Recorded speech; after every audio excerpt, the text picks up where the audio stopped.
Dear student, you're most welcome to our second class of gender mainstreaming in agroecology.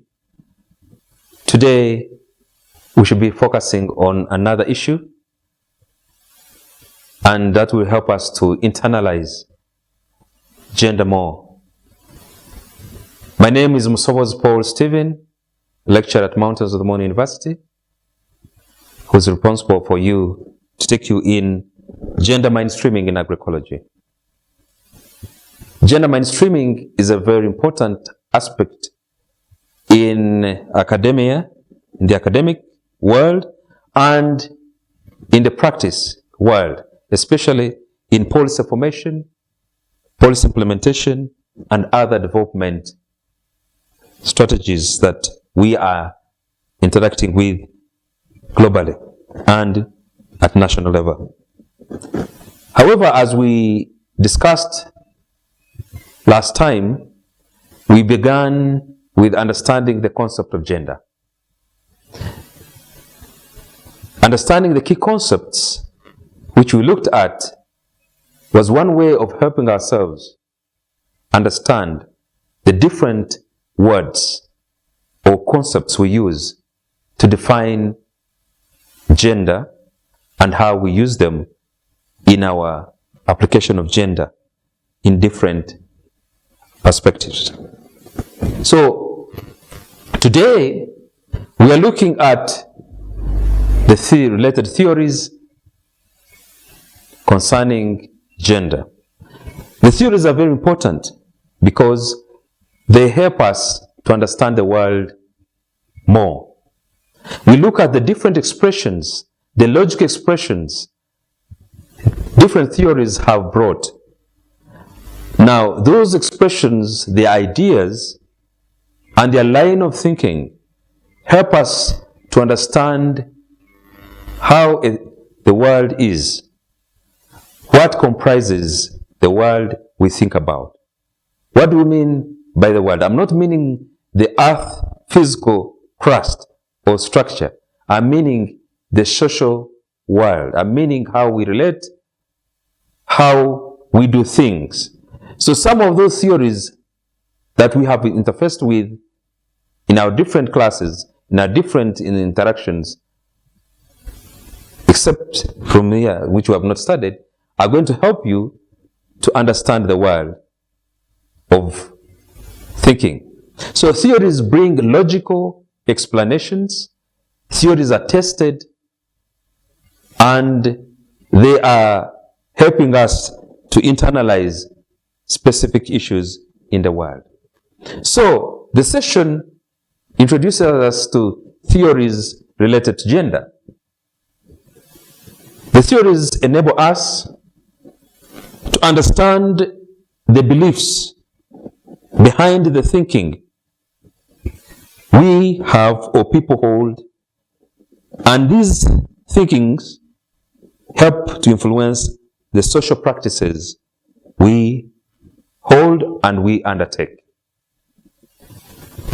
So there are different categories of gender-related theories we shall look at today, and we shall explore the different perceptions of what gender entails or what comprises gender. The theories are going to provide us the views people hold about gender, and these are what we call perceptions. And also we shall see how gender has been encultured, has been cultured into the world, and this also informs our practice. So welcome to the class of theories related to gender, and I will ask you to pay attention to the different explanation I will give you. We shall begin with the gender, socialization, and identity. What do I mean here? Societies where we have grown and the people we have interacted with.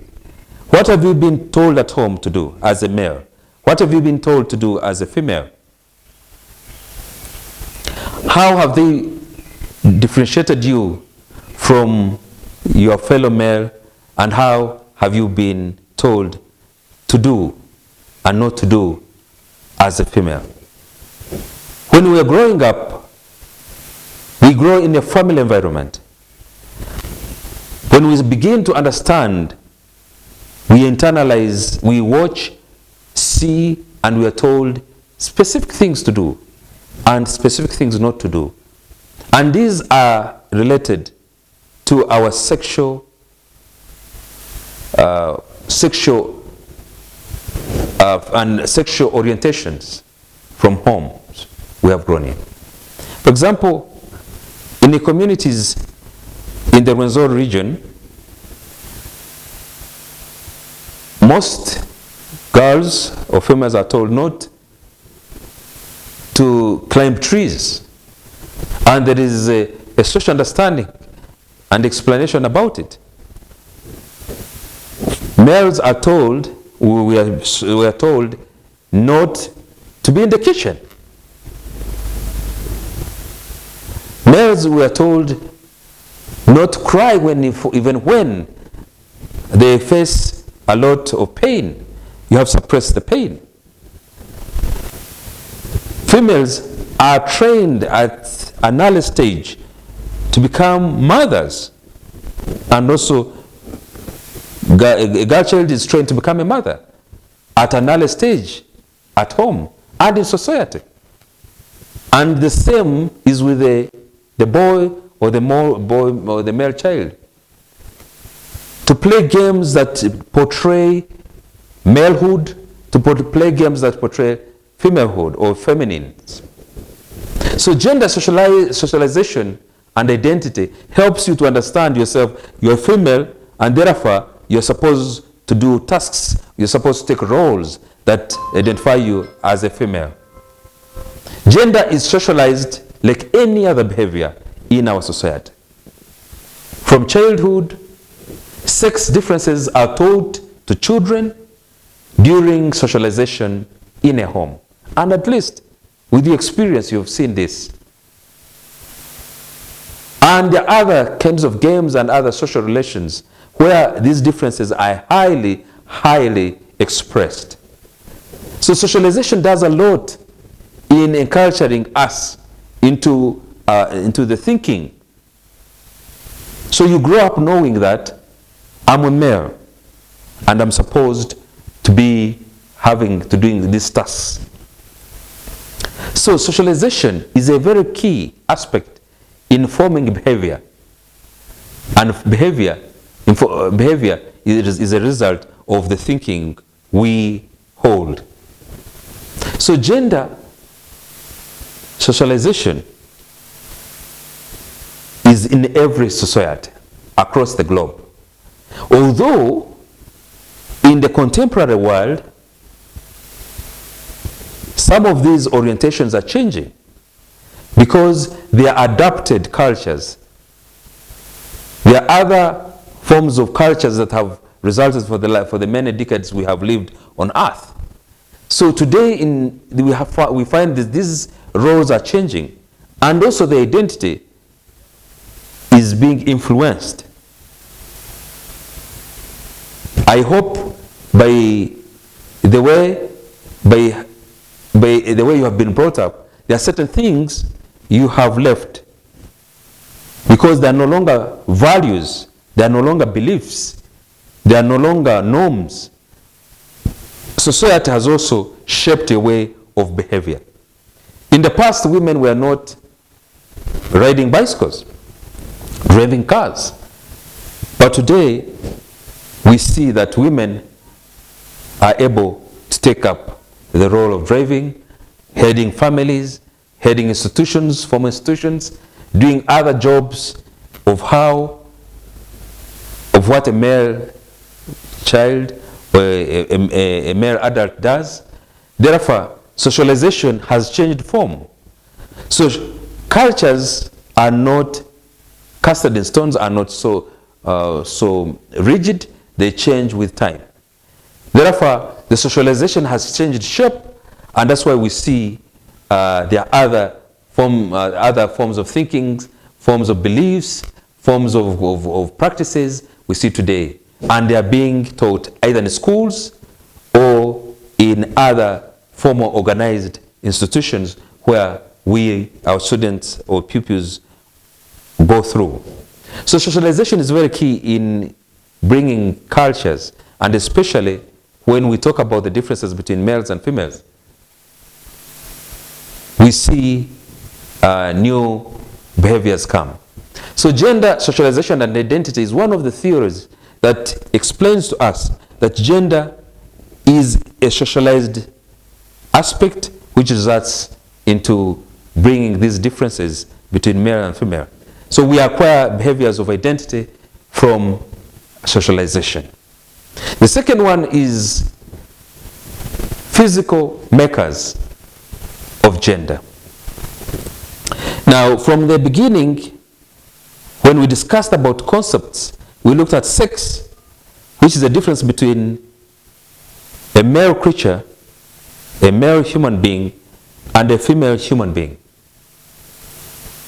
Now, from our body makeup, from our the body physiology, anatomy, society members have come up to bring the difference between male and female, looking our genital differences or genital makeup, body physique, and the differences our bodies have and what functions they play.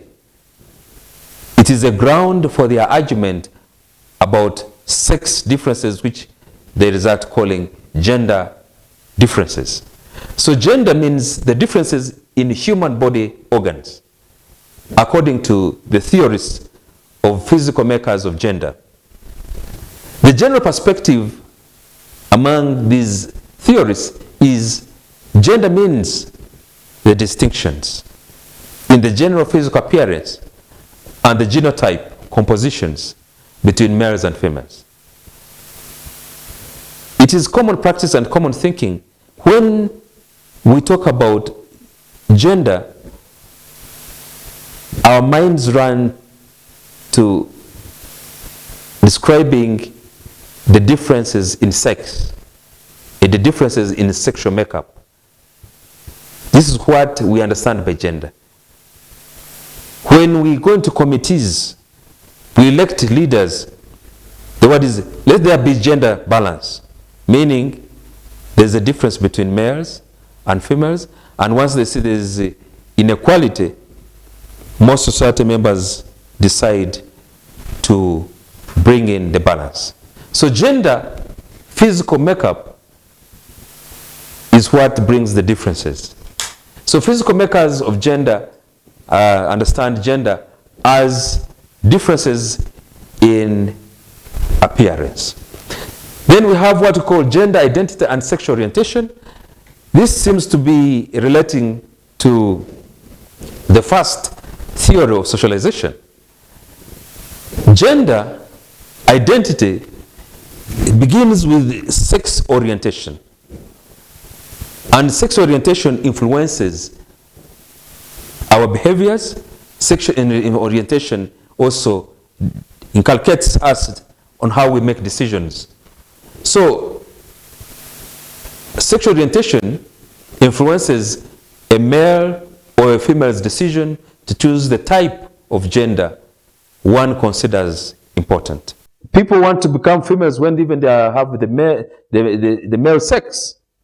So the orientation, we have heard the word transgender,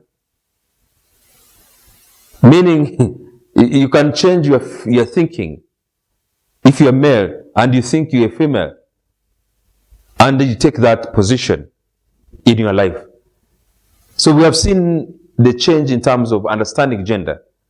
Gender today has changed from being female, being male, but even males think that they are female, then they can turn their gender to be female.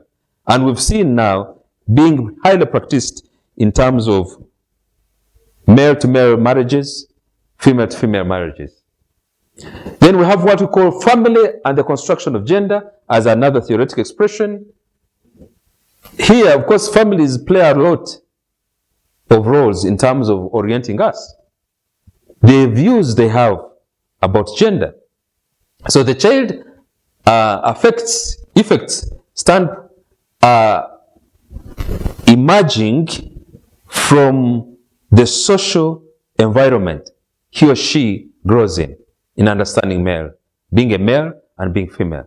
So families play a big role in forming us. If you were told you were female at the beginning, I think you'll be now knowing that you are a female. So a child is socialized in a home, a child is socialized in a society, and the perspectives of what a child gets from the society, from a home, is what a child takes. And you grow up, and they are very strong enough to affect your way of relations, to affect your way of thinking. There are children who are growing with females, they want to play like females. And if they are told they are females, they will believe they are females. And if they are told they are males, they will think they are males. So the society will inculcate some of the values, will impart some of the values, some of the beliefs, which will shape your understanding of either a male or female. And this shapes gender. So it's a social construction. So gender is highly socialized by families. Children grow up knowing the differences in roles of males and females. So the family plays a big role in shaping. If you were told, if you grew up in a society where you're supposed to cook as a male, you'll not take it as an abuse, as an insult. You'll do it because you'll find that environment has adopted it, has value is it, and then you'll take it up. But you'll see it as not a problem. You'll use it very well. Then we have gender identity and cultural model. Of course, we take much from our society cultural settings. Our beliefs, values, norms, and traditions in different societies have aspects that describe the cultural identity. So we take roles that the society describes in its cultural setting. We take roles the society values much and insists that we should do. Today there's a fight when we see males are getting married to males, females getting married to females, and it's becoming a problem, especially in our African setting. Because it's not what the culture identifies with. It's not what the people identify with in their culture. We know a male is supposed to marry a female. Neither should it be in the reverse. Now, if this is what is coming in, is to bring a lot of ideological clashes and also bringing physical violence in some sources where males identified to be females are being beaten, are being insulted for changing the value that the society cherishes. So gender identity and culture model describes the beliefs, values, norms, and traditions in society that describe male and female and identify the differences between male and female. Now, this builds from the cultural perspective and the cultural model. Then we look at internal identity. Gender is a psychological feeling. That is, an individual describes himself or herself to consider oneself male or female. The perceptions you have in your brain, the perceptions you have about different things. So an individual takes the gender one prefers to be identified with. This is what is explained in the internal or sense net identity. So the significance of studying these theories is to help ourselves to understand the line of thinking from the culture, from the theoretical models that have been established, to understand how societies shape our thinking, how societies socialize us, and that also brings our behaviors to exception. So gender theories open up our perceptions on how we understand women and men in their various contexts, including understanding the gender structures, the gender norms.